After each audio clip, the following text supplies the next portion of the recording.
নমস্কার, জয় মা তারা। আপনার জন্মকুণ্ডলিতে বৃহস্পতি রুষ্ট অর্থাৎ দারিদ্র যোগ।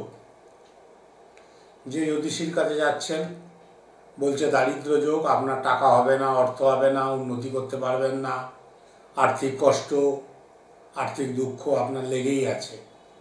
অথবা আপনার হাতে বৃহস্পতির জায়গা বড় খারাপ, এই আঙুলটা হচ্ছে বৃহস্পতি, এই তর্জনী আঙুলটা এটা হচ্ছে বৃহস্পতি, এই জায়গাটা খুব খারাপ, নিচস্থ।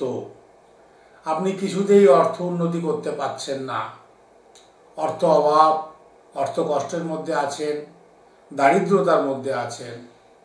তখন আপনাকে আমরা যে বিধানটা দিচ্ছি সেই বিধানটা করবেন। যদি মহিলা হন তাহলে প্রতি বৃহস্পতিবার বাড়িতে লক্ষ্মীর ঘট বসিয়ে পুজো করুন, এবং যদি পুরুষ হন তাহলে বামুনহাটির মূল দুটো করে হলুদ সুতো দিয়ে ডান হাতে ধারণ করুন। মহিলা হলে বামুনহাটির মূল 2 পিস করে বাঁ হাতে ধারণ করুন। পুরুষের ডান হাতে, মহিলা হলে বাঁ হাতে। আপনার অভাব, দারিদ্র, দুঃখ, কষ্ট কেটে যাবে, সুখে থাকতে পারবেন। জয় মা তারা।